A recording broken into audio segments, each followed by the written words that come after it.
All right. All right. Jim Carroll here with Legacy Financial, and this is the third part of the Denver launch, Keeping It Real.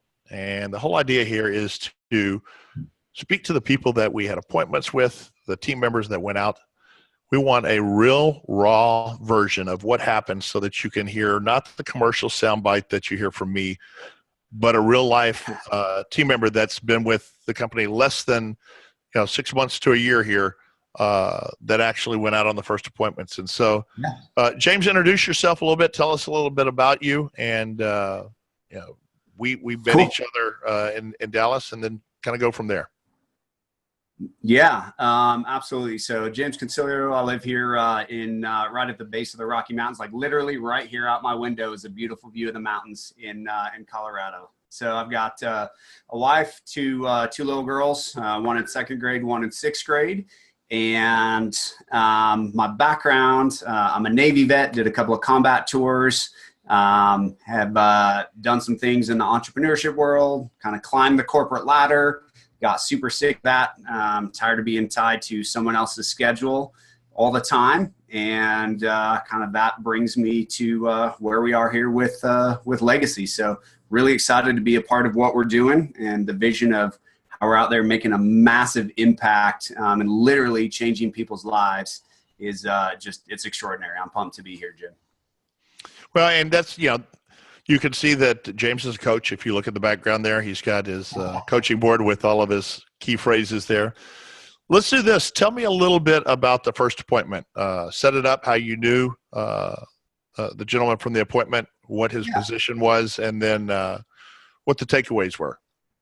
Yeah, so our first appointment was a guy named Casey. He is an area superintendent in one of the school districts here in Colorado. So he's responsible for 12 schools, 12 principals report directly to him.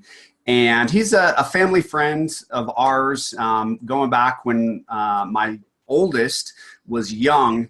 His wife, Andrea, did some childcare for us and watched Bella. So we've been, friends with them for the last 10 years or so.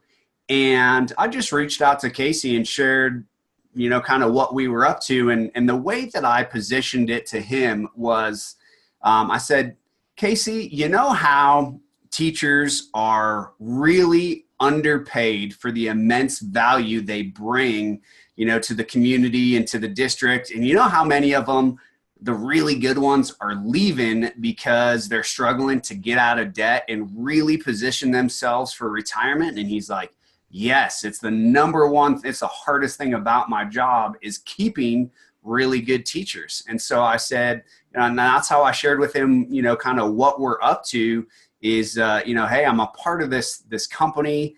And what we're up to is helping teachers get out of debt income without taking a dime out of their take-home pay. And I just asked him, do you think that would be valuable to your teachers? And would that be valuable to you as an administrator? And he was like, it would make all the difference in the world. So let's sit down. So that was kind of how we set up the appointment. And it was nice because he was responsible for 12 schools. Yep. Those 12 schools, he is basically the administrator in charge. So he not only mentors the principal of the school, but the assistant principals, the entire deal. Yep. And it was nice because he did know what he was talking about. He was very familiar with the state program. Yep. And so it was one that he picked up on. And so not only did we talk to him about his potential, and again, I think when we got to the question of how much could you comfortably save on a monthly basis to retire as tax-free as possible, there were three people in there. It was myself, Tony, and you. And I think we all agreed that he said, let me get back to you on that. He thought about it for a minute, but with two brand new strangers there, I don't know that he felt comfortable doing that. We know that he had some school loans that'll be forgiven in 5.5 years by working with the district. So there's a lot of potential there. What was the biggest takeaway you got out of the whole appointment as we started this? Yeah, I think, the biggest outcome was, that he wanted me in front of his 12 principals, right? And so essentially he unlocked the keys to the kingdom to his whole area and those principals and all those teachers. I think that was the major outcome. But for me, the biggest takeaway of all of it was just a real life example of, showing how important what we are doing is and how nobody else is doing it, because, he was like, absolutely, like, I've got to get you in front of, the principals and these schools. It's so important. And so it was really just re-energizing and affirming, to me, to really see and have expressed back to us the value and the importance of what we were doing. Really cool. So really in a 30-minute appointment, the takeaway was not only do you have a potential client, but now you have, if the average school has 75 employees, you have 1,000 employees to see in the next 12 weeks or so once we get this set up. That's right. I do. So on both appointments, we started off a certain way. How did we start this off? What was the opener? Yeah, the opener on both of them was the Life Changer of the Year award. And really, really cool to be able to just come in and share with that in a way that, we're giving back to the community and recognizing the teachers. And it was just, it was like, a hot knife through butter, just the way that it took all of the tension, any of the pressure, like completely out of the room. And it was a really easy, simple way to start the conversation. There was zero resistance to the conversation. Yeah. And that, that's why we use that opener. It's, it's actually giving back, and it makes people uncross their arms and say, okay, I'm listening. Right. It was this to this. Absolutely. Now, Molly was different. Molly actually knew you. She's your children's principal. You could tell that you have been active in that school, that community. So she welcomed us with open arms. We did start with the Life Changer of the Year, but tell me how that appointment went. Yeah, that appointment was a lot of fun. Not only did we drum up some great business to do, direct with Molly, but also, by the time we were ending, she was already thinking of specific teachers in mind that she knew we needed to sit down with. And, she was kind of taking inventory of her staff, her people, her tribe. And we were also able to, really connect emotionally with Molly. Her brother had just recently passed, and you had a great idea that you shared, with her, something that she could do in writing a letter to her kids, like right now, while all of that was fresh, from what the kids would get to, experience based on, what their uncle left behind and, what that meant to them, which was really cool, to just be able to connect on something so much deeper than, premium and retirement, et cetera. So it's life, it's being real. And that's one of the things, and that I could not have had that happen any better.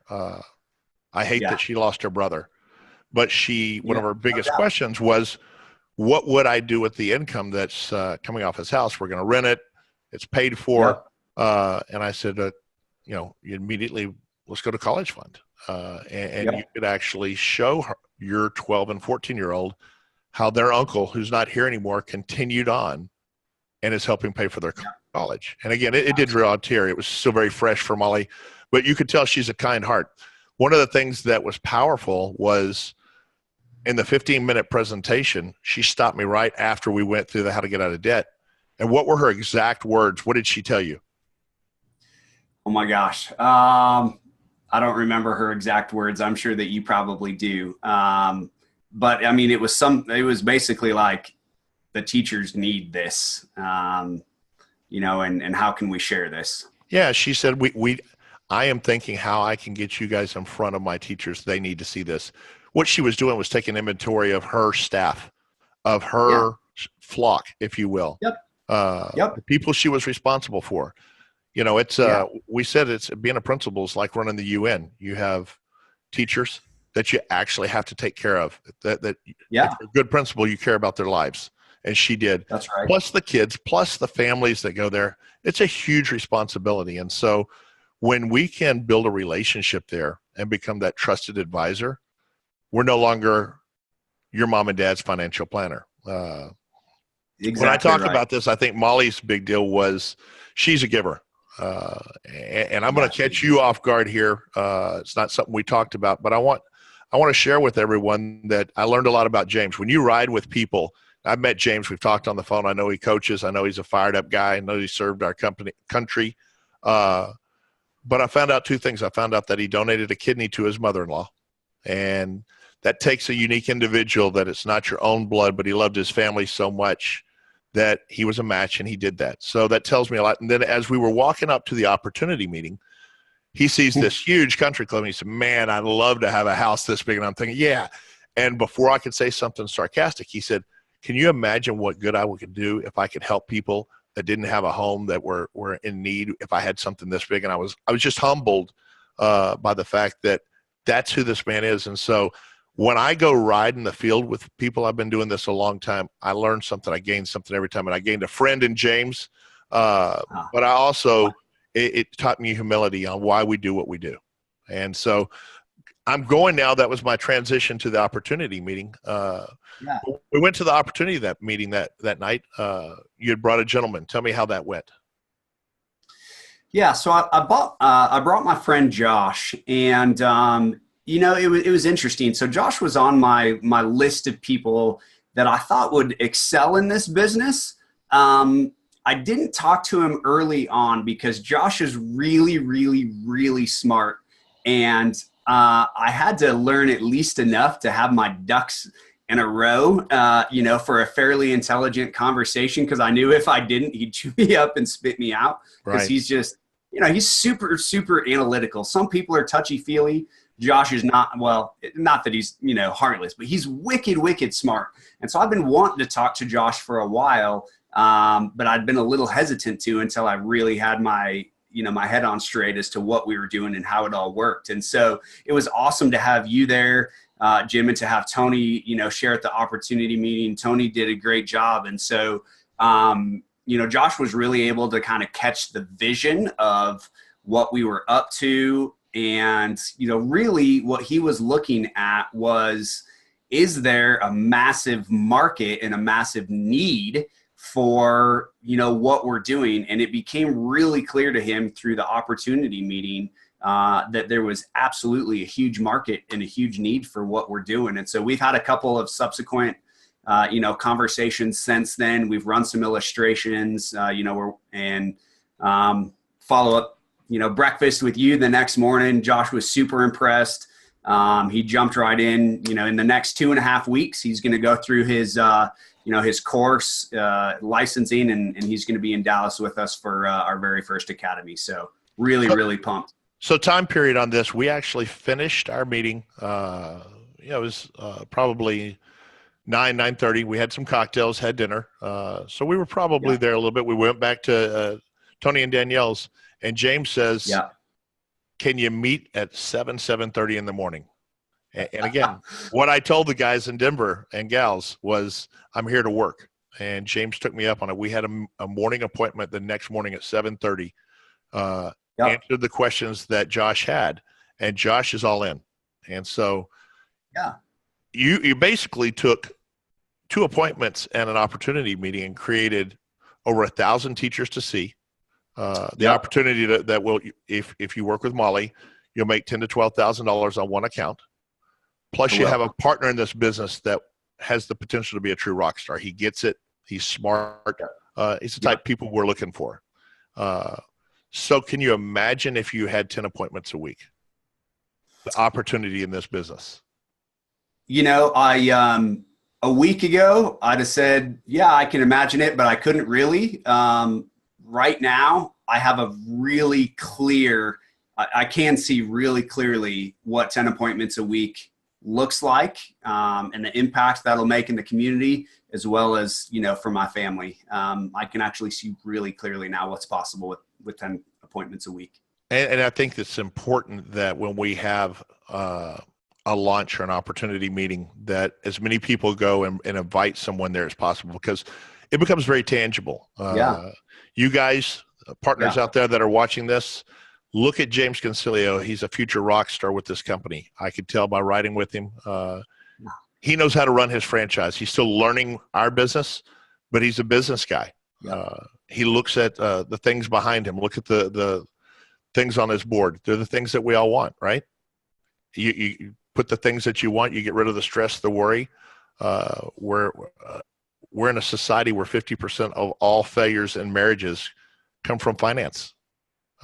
If we can make a difference in somebody's life, we don't have any idea what we've done for them in a home life and a marriage, in a situation where they can help other people. And so, James, I look forward to working with you, bud, and I appreciate you taking time to share with everybody what we did in the last 2 days. And so, anything else you want to follow up with? I think just one thing I'd just like to leave people with, you can do a little bit of looking, in yourself, within yourself, but also think about this when you're going to meet with people, is most people are living a circumstantial life. And most people are not living a life that they design and create on a daily, weekly, monthly, yearly basis. They're simply responding to circumstances. And with the education that we're giving people, it's kind of the first step in teaching and empowering somebody how to do this, how to create and design an extraordinary life that they want, as opposed to just responding circumstantially to life. And when you really look at it through that lens and that perspective, it really helps you to go out and be hungry to go impact people and what's possible in their life. So I'll leave you with that. Well said, James. Thanks so much, and hope you guys jump on this and look at all 3 of our Denver lunch videos. Yeah. Take care, buddy. All right. See you, buddy.